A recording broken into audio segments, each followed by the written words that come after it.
Welcome back to the Unlearning podcast. I'm Stuart Delony here with Karl J. Forehand and JD Forehand. And for this session, we're going to be talking through our mental health moment.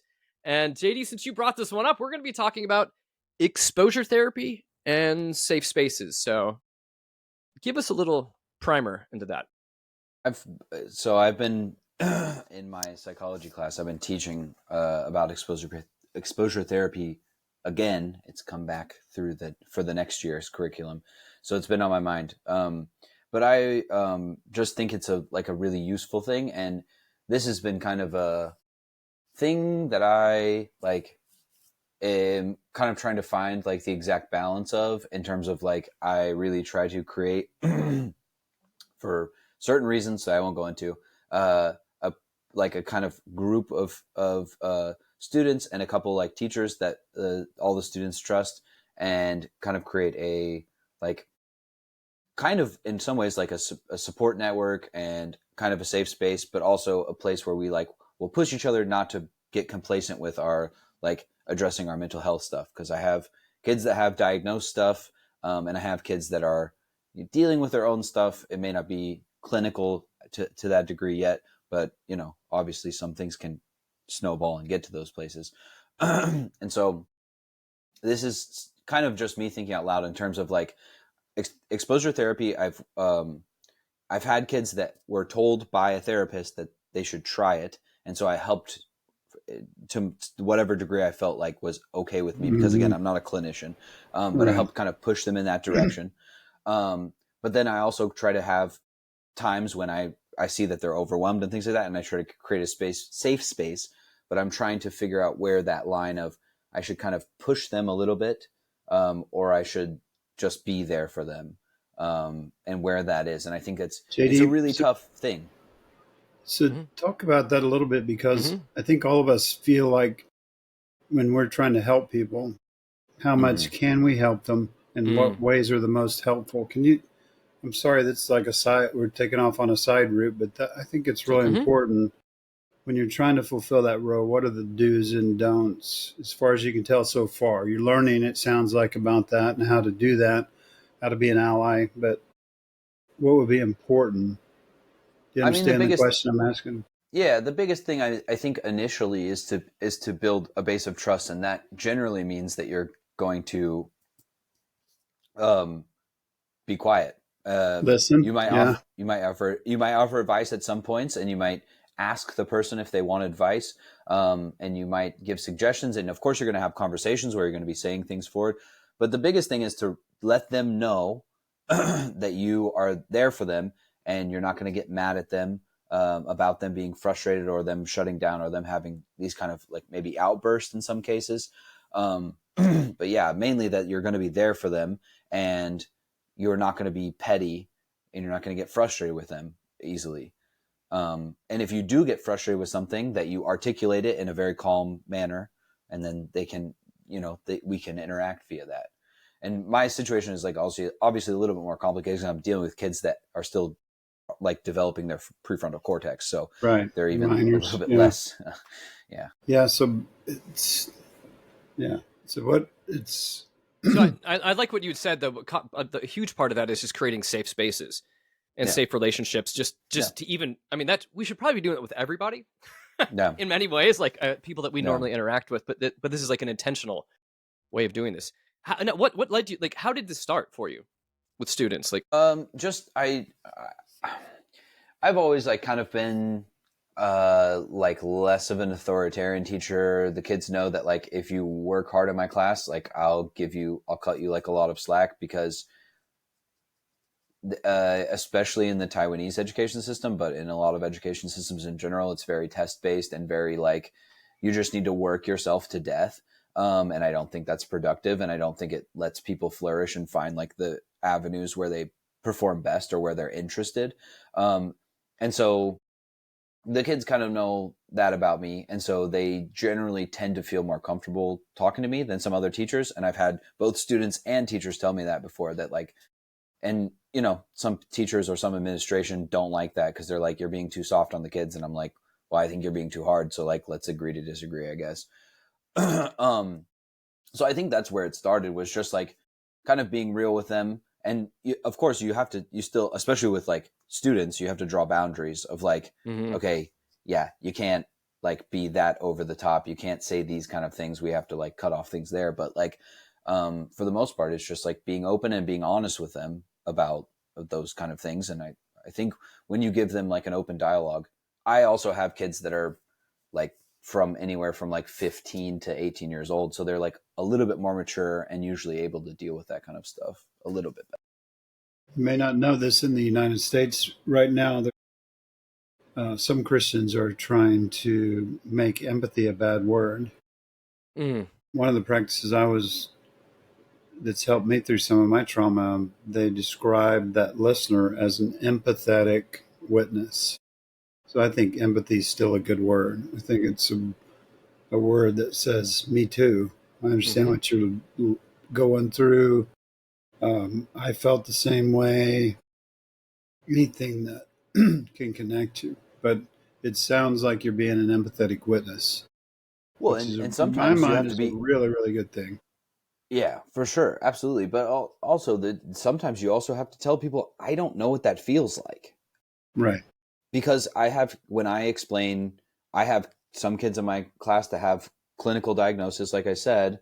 And when I explain those in my psychology class, there'll be other kids that'll be like, why? Like, why do they? I'm like, that's the point. It's like, there's something with those people's brain chemistry that you can't understand. And so you have to have some sort of attempt at understanding that and think about what it would be like to like not to be, because a lot of people think like, oh, you're just like, if you have, let's say, unipolar depression or whatever, you're just sad. It's like, no, you're not sad. You're literally not functional in some cases. You can't get out of bed because you're so fucking depressed. Like, it's not what we feel like when we have a breakup or something and like we're like someone who is like whatever neurotypical or isn't dealing with some sort of clinical thing, whether it's acute or chronic, but like you're like, it's not that. You don't understand. Like, people will be like this is the thing that also kind of pissed me off, and I'm sorry, now I'm going on a tangent, is like the like weaponization to some degree, but also just like the fact that everyone has, now that we have the internet, like has access to like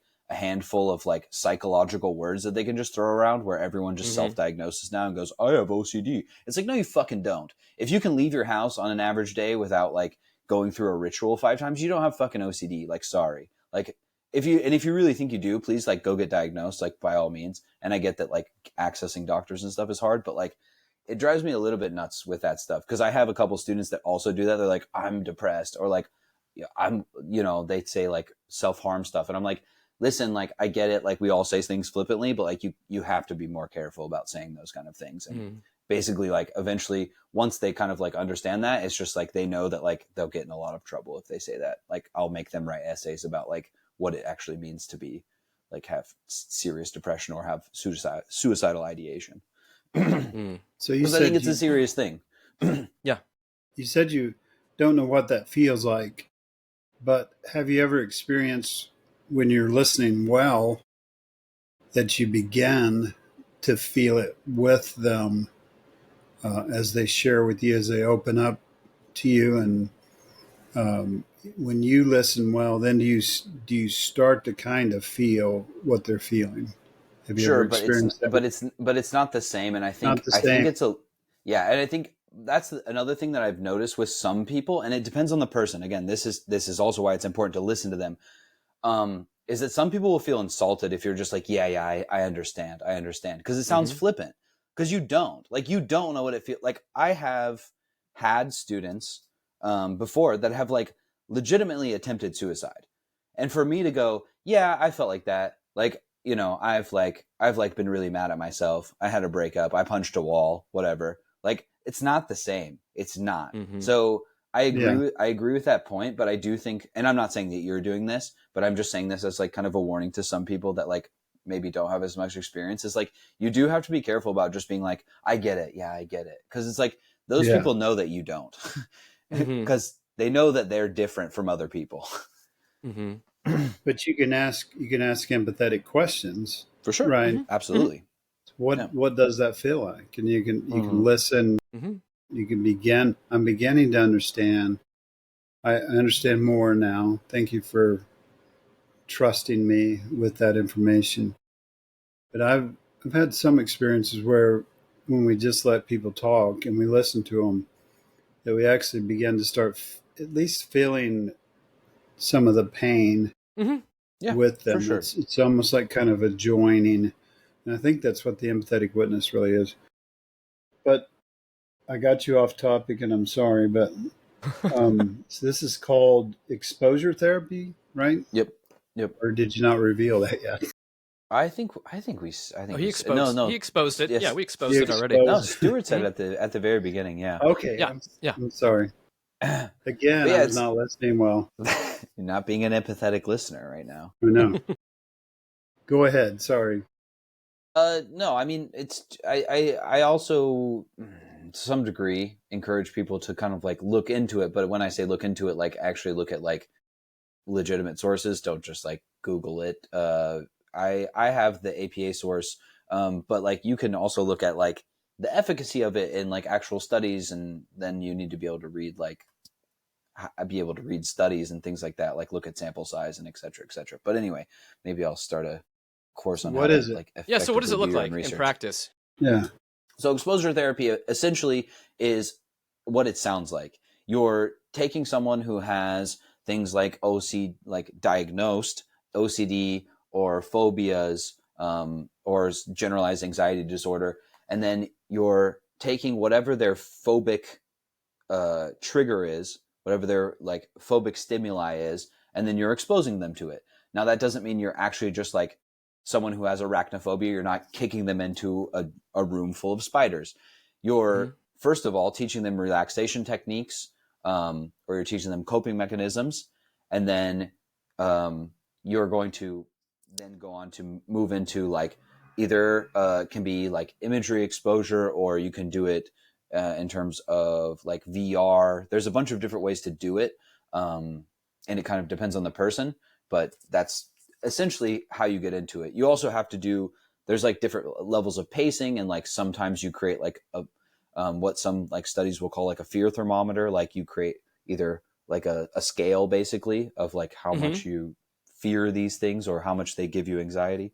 So like it's a very varied method, and it depends on the person, and you can kind of play around with it and see what works for you. But I've kind of discussed it with people and asked, or students specifically, and a few friends as well, but like basically discussed it with them, kind of explained what the theory is, it showed them the efficacy of it, and then been like, what do you think will work for you? Okay, maybe you can try this. And then they'll try it and they'll be like, this worked, this didn't. And you keep going with it. Mm-hmm. Yeah, that's the basic idea behind it. I want to make a comment. So Laura and I have been talking a lot about trauma the last few weeks. And I went through another event where it was like I got really triggered. I was down, way down, and then the discussion between my wife and I was not good. But then afterwards, we were both able to heal from that and make some discoveries, and move forward. And I used something called focusing, similar, but the conversation we had afterwards was how can we get to that without experiencing that trauma, experiencing that state? Because all of the breakthroughs I've had, including the one when I was talking to you, JD, was when I, in a sense, was exposed to my trauma. I found it inside me somewhere, and now it's a shitstorm, right? And some people call that murky. When you make contact with that part of you that's injured, it's murky and it's hard to understand, and it's way down there somewhere, right? So my first reaction when you say exposure therapy is don't re-traumatize people. But then the other part of me says, well, it's only in that experience that you have when you're traumatized that you're close to that thing, that murky thing that needs to be better. And we found that sometimes it's real simple that things shift or change when you get that deep, But what's hard in my mind is sometimes talk therapy just re-traumatizes us, revisits the same story over and over again. But this is different. this is a little different, right? Yeah, and you can use it in combination with all these theories. Like you don't. That's and I'm not saying this is what you're saying, but there are some people that think like, oh, you have to pick one, and you definitely don't have to pick one. This can, because some of this involves relaxation techniques that can involve whether it's like tension therapy or medication or whatever it is. It could be yogic exercises, whatever. But you can use these things in combination, and yeah, I think part of it is this can be used in a way to like prepare you when you know you're going into these anxiety driving situations or phobic situations to you're going to go in there, so you're a little bit more prepared, and then you can do these sorts of whether it's breathing exercises or there are also imagery exercises where you first imagine like nice things, and then you can what has been shown essentially is that you can replace what things are like triggering situations or phobic stimuli with positive feelings. So, I mean, obviously for something like you mentioned things like sexual assault or something like that before we started recording, like, yeah, that may be a little bit of a different thing, but you can work with things around that, right? It doesn't have to be, you shouldn't like create a callus to yourself to being sexually assaulted. Obviously, that's just something that's wrong to be. But you might feel anxiety or post-traumatic stress disorder in terms of going into crowds. You might have like some light agoraphobia or maybe serious agoraphobia or PTSD. You can use this to get over those things. That's more the idea of it. Yeah. So it's not anymore just your imagination running wild. It's what was the actual danger there? What was yes.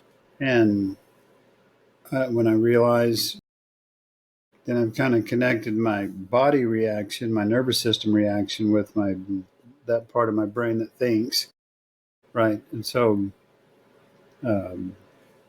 begins to kind of get more equilibrium, more mind-body connection, and so on.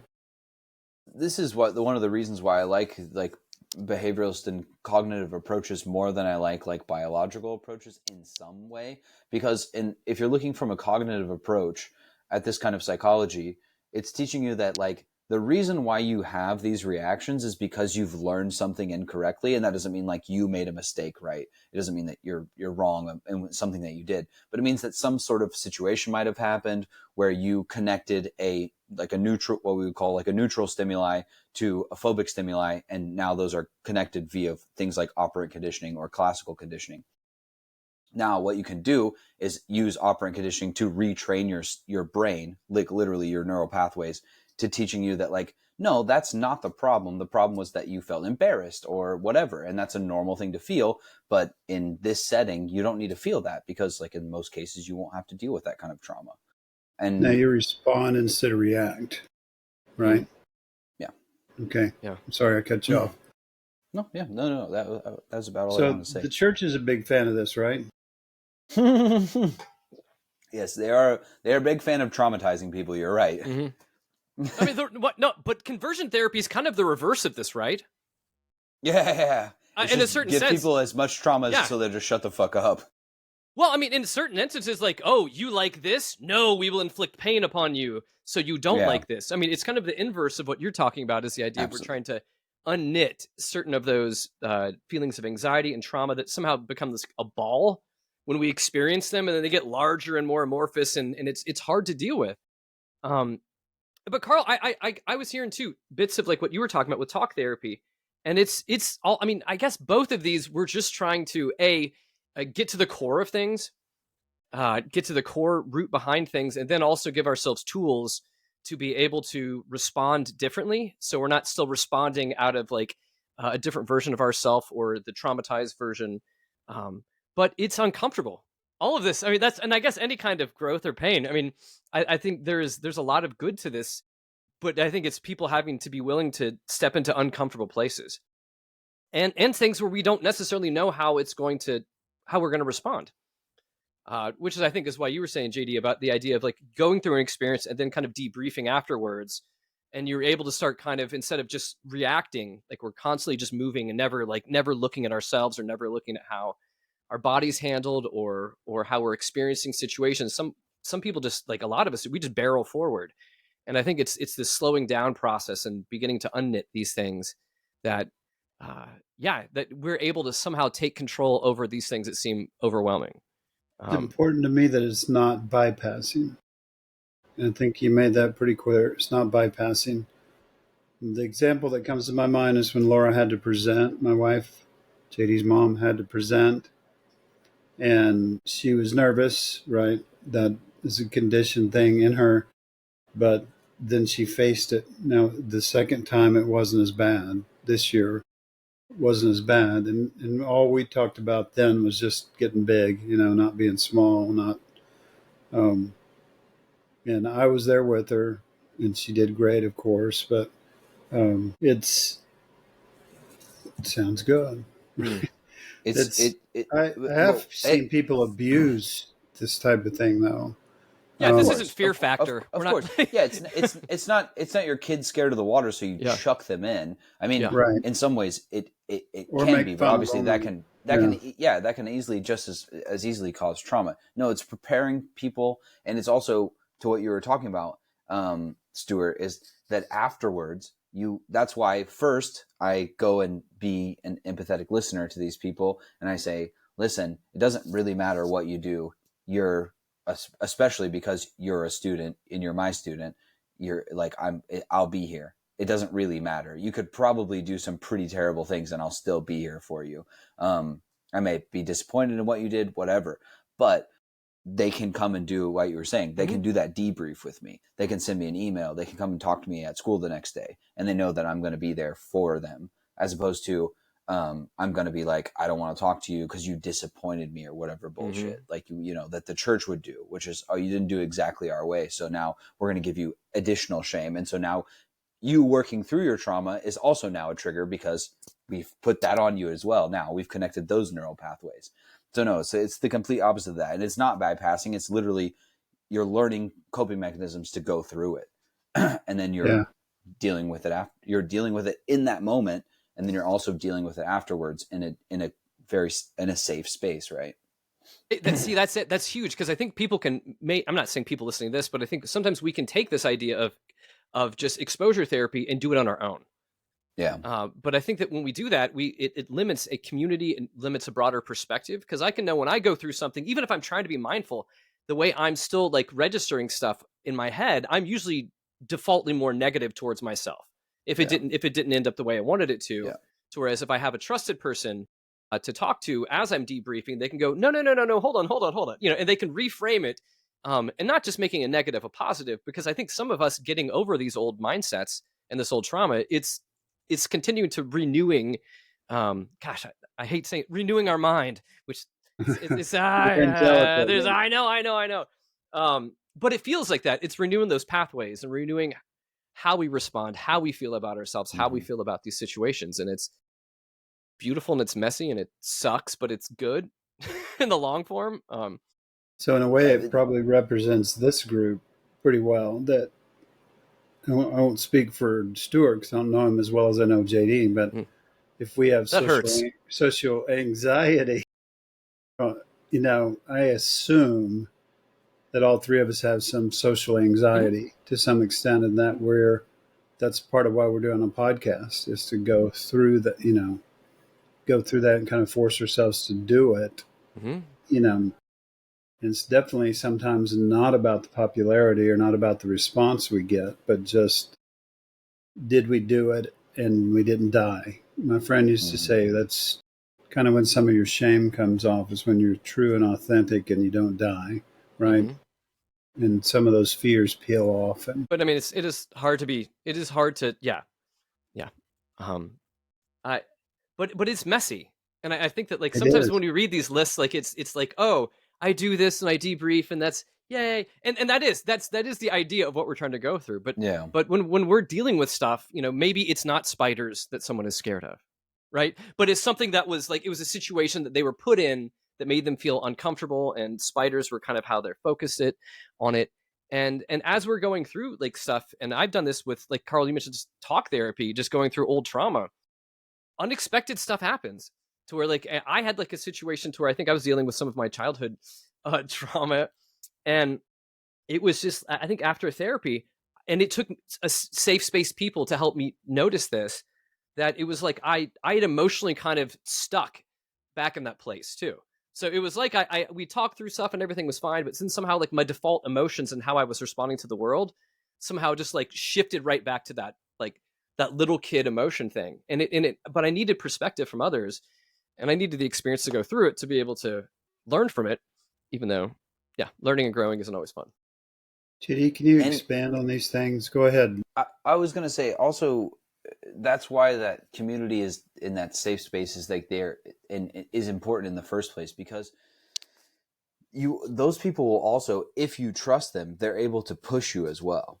Because that's one thing that I do is I have students that have things, and I'm trying to be very vague here, but they, you struggle with things like self-confidence, let's say. And so once we have a group, and sometimes new people come to the group, and so there's different relationships there, and it's all things that you have to manage. But I can go to some students and say, okay, listen, if student X says Y, then you need to tell them to say 3 positive things about themselves, because they know that they're a capable student, and they know that I'm going to hold them responsible in this. And it's not shaming them, it's not being mean to them, and we don't like do this in public. But we're going to say, hey, you said something negative about yourself. You need to say a couple positive things about yourself because you know it's true. And then slowly over time, again, this is anecdotal evidence, but it has worked for me. And I've seen students go from, being on the verge, on literally self-harming, to moving to, and there's times when it goes backwards. This is not to say that it's always like sunshine and rainbows and fucking unicorn farts, but like it does improve. And I've had students come to me and be like, yeah, you were right, basically. And I'm like, I'm not always right. So let's get that clear, first of all, because I don't always know what I'm doing. And I'm not a clinician, so I'm not going to diagnose you or anything, but there are these things that we can try and we can see if they work. And, to go back to our beautiful Bible, test all things and keep what is good. So let's be clear about this one point, though. Mm-hmm. Let me be sure you're not saying, if I was deeply traumatized by church, I should go back to church to get better. No. You're not saying that. Let's be clear. Can you differentiate there? What? Yeah, that's not necessarily what it is at all. It's, you need to look into what it was that traumatized you. And if the thing was that church traumatized you, it doesn't mean that church is a correct thing. Just like Stuart was saying about, you have, okay, so for instance, I teach a case study. The case study is this: there's a little boy. He went up, and if anyone wants this study, I'll send it to them. It's a very fascinating case study. He had button phobia. He was scared of buttons, like buttons on your shirt. The reason he was scared of buttons is because he was a little kid, like 6 years old at the time. He goes up, he's doing a little project. He knocks over the buttons off the teacher's desk. They spill over him, and he's traumatized by this, right? His issue is not showering buttons over himself. I'm not going to tell him he needs to go shower buttons over himself or something like that. But what he's fearing is the buttons. But what it really is he has some sort of social anxiety. Mm-hmm. So in terms of the church, if the church is the thing that hurt you, that's not what I'm saying, that you need to go back into church. But you may need to go into you may need to think about that. You may need to think about social settings. But again, you have to have this community so you can get down to the bottom of what it really is. Because it was probably church that traumatized you, and that may not be the place you need to go back to.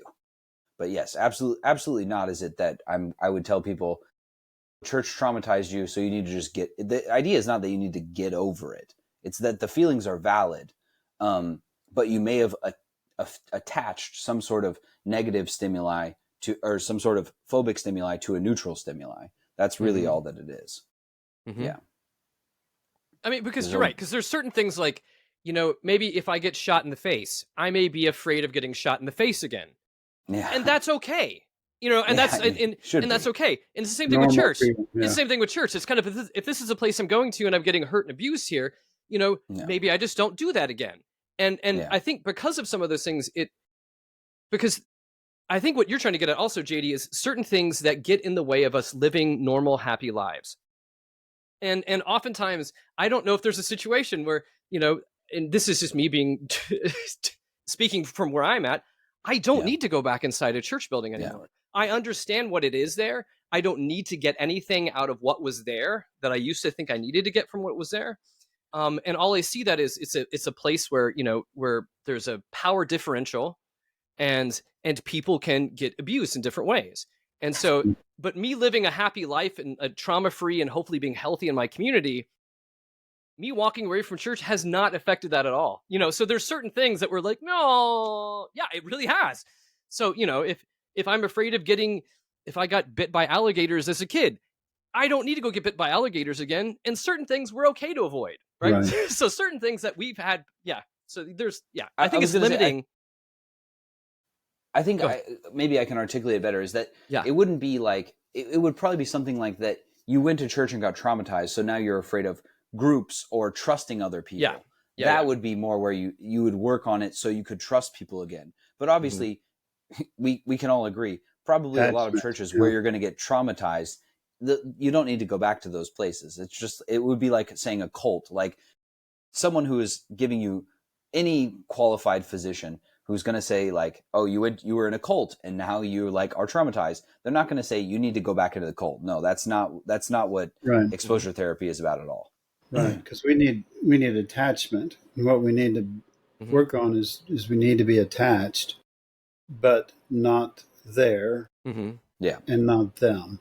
Yeah. Because that's the first chapter of our new book or the second chapter is get some distance from your trauma, right? Get some distance from the place, from the people.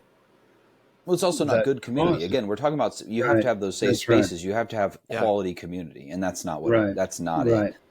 Yeah, it doesn't sound like that's what you're promoting, so that's good. Can I do something real rapid here, real quick?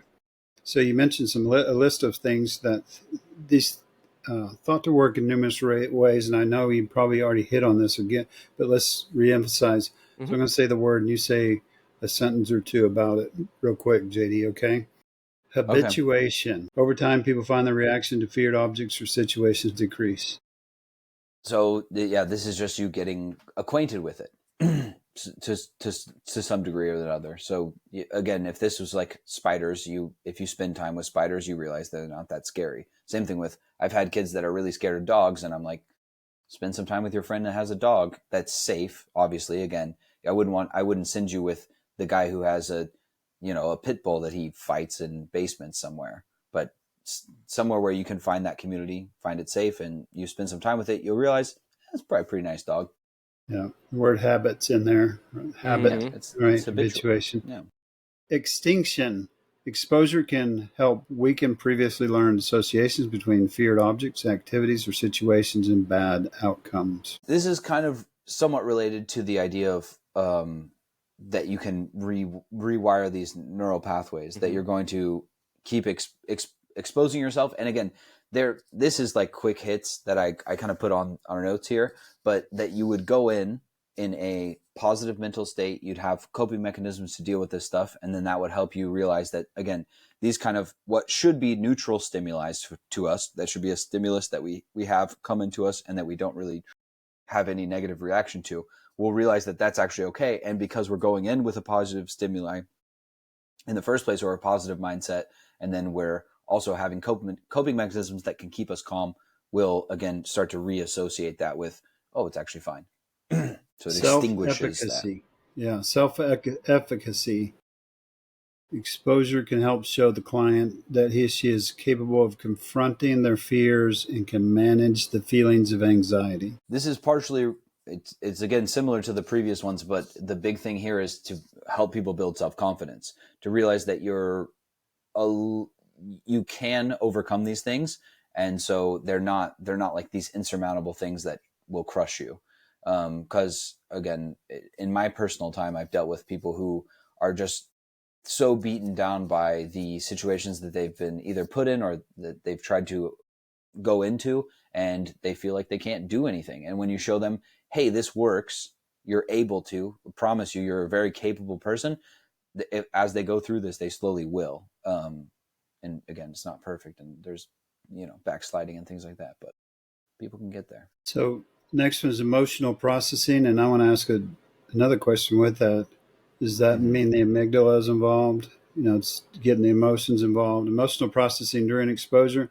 The client can learn to attach new, more realistic beliefs about feared objects, activities, situations, and can become more comfortable with the experience of fear. So yes, the amygdala would be involved, and it would be things like again, it's obviously also related to rewiring these neural pathways, and also it's also similarly somewhat related to like confidence, and also just viewing things in a realistic way, as opposed to saying like, again, these things are insurmountable and I'm not enough. I am enough, to talk to the self-efficacy part, but also that these things actually aren't as overwhelming as I thought they were, and I can actually get a lot of maybe joy or whatever out of them, or maybe I just feel neutral about them, but at least I'm not given anxiety or being triggered by them. So you saying emotions are important? I guess if you're a pussy. Just kidding.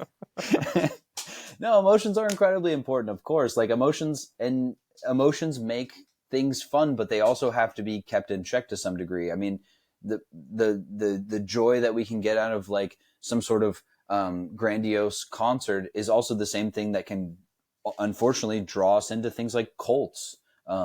So while we also have to enjoy our emotions and sometimes experience them without trying to be over analytical about them, we also do have to have boundaries within our brains where we go, okay, this is getting too much. I need to extricate myself, or I need to reevaluate this situation. It has to be, you can't just only operate off of one part of your brain. That would be like if we're operating only off our brainstem and just reacting to everything like a fucking lizard. It's not healthy. Yeah. But emotions with real processing, like you say, can help rewire, because that's how it got wired in the first place. Yeah. Right. Yeah. It was a situation with emotion that wired it the wrong way in the beginning. And it's easy for us to assume, I think, that our emotions are us. Our emotions are part of us. And I think it's just that little bit of distance helps stuff to where, it isn't like I am good, I am bad. It's no, I feel this way right now. And being able to regulate between those two is huge.